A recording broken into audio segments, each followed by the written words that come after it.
योग का अर्थ इतना ही है कि जो दो फाड़ मैंने कर रखे होते हैं, अच्छा बुरा, ये दोनों एक हो गए, इनका योग हो गया। क्योंकि योग होने के लिए और कोई दो होते नहीं है। योग तो तभी होगा ना जब दो हिस्से होंगे। ये दोनों मिलके एक हो गए। मिलके एक कैसे हो गए? कि इन दोनों का जो एक मूल तत्व है वो उजागर हो गया। मूल तत्व दोनों का एक है, ये बात समझ में आ गई। यही योग है।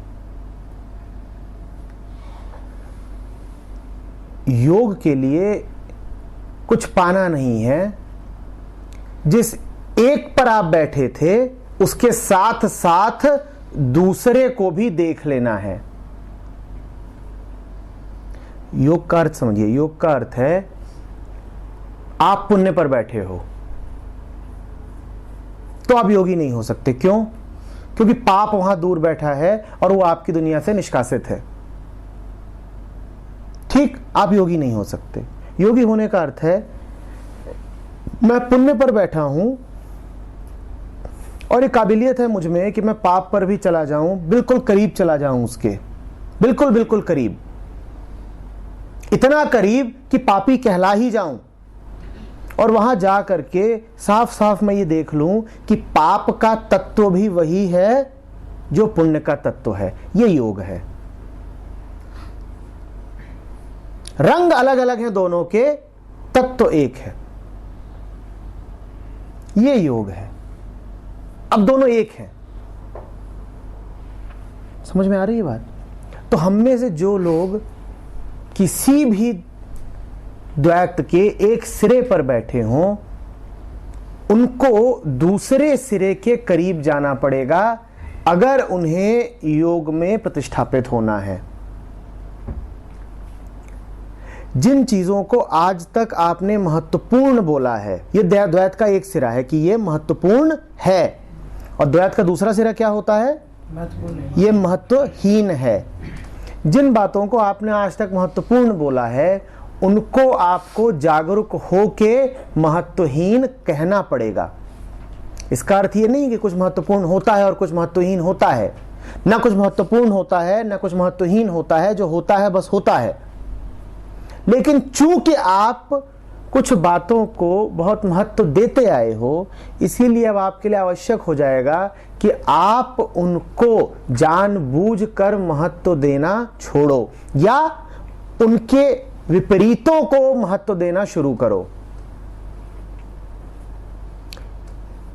तो मैं कहता हूं कि चमक दमक को, रुपए पैसे के प्रदर्शन को, भोग को बड़ा महत्व दिया है ना, तो जाकर के अब किसी शॉपिंग मॉल के सामने खड़े हो जाओ और ये सीखो कि ध्यान से देखूंगा सब, ध्यान से देखूंगा सब, और फिर जोर से कहूंगा अपने आप से कि ये सब झूठ है।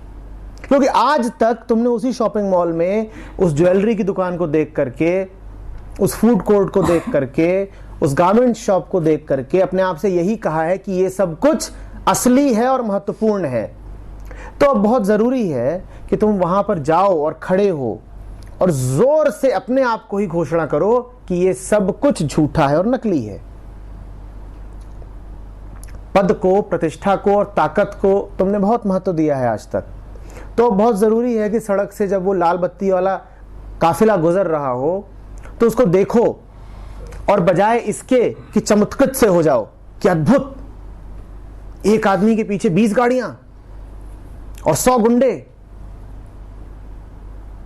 वहां खड़े हो जाओ, ध्यान से देखो और कहो झूठ है ये सब। यही योग है कि एक सिरे पर बैठे थे और उसको ही सच मान लिया था, उसी से अपनी पहचान बना ली थी, उसी से जुड़ गए थे।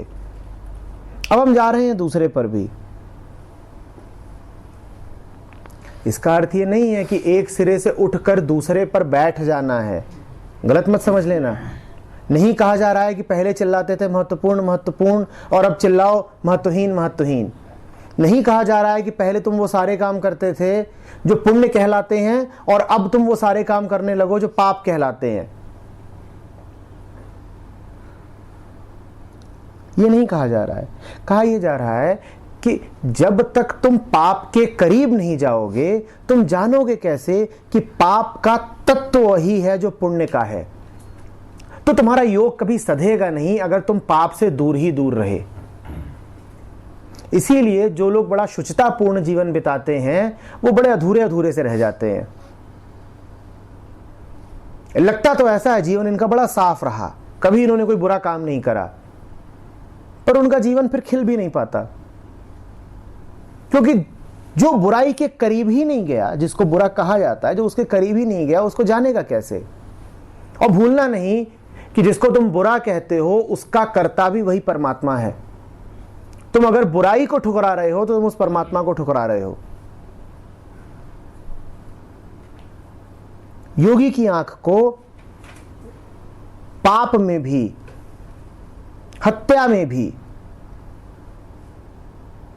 चोरी और डकैती में भी, निकृष्ट से निकृष्ट कर्म में भी वही तत्व दिखाई देता है जो उसे किसी मंदिर में दिखाई देता है। तब आप योगी हुए। योग का अर्थ ही है कि मेरी आंख को अब दो दिखते ही नहीं, एक ही नजर आता है।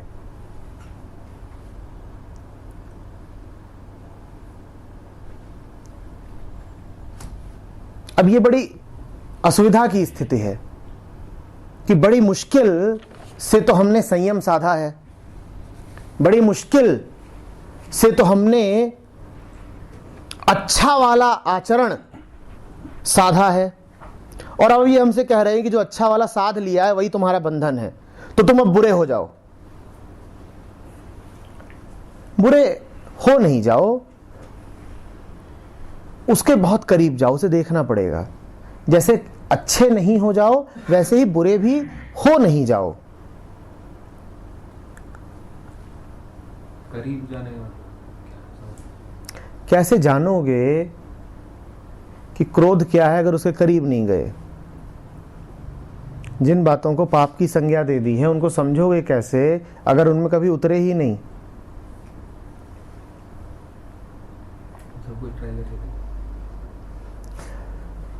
तुम बचोगे सब कुछ ट्राई करने के लिए?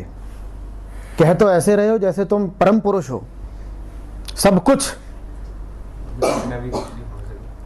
अब इन्होंने भी जो कहा उसमें कितनी मान्यताएं छुपी बैठी हैं उसको समझना। ये समझ रहे हैं कि ये जो यहां बैठे हुए हैं ये ए हैं, ये सोच रहे हैं ए एक कर्म करेगा, फिर दूसरा कर्म करेगा, फिर तीसरा करेगा, और ए सब कुछ करेगा। जो इन्होंने कहा कि सब कुछ ट्राई करें, ए सब कुछ करेगा लेकिन फिर भी ए ही रहेगा। अरे तुम पहला ही कर्म करोगे, तुम ए प्लस या ए माइनस हो जाने वाले हो। वो ए बचेगा कहां सब कुछ ट्राई करने के लिए?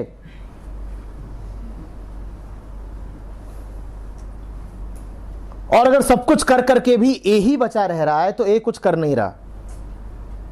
ए फिर एक ही काम कर रहा है कि वो अपने आप को बचा रहा है।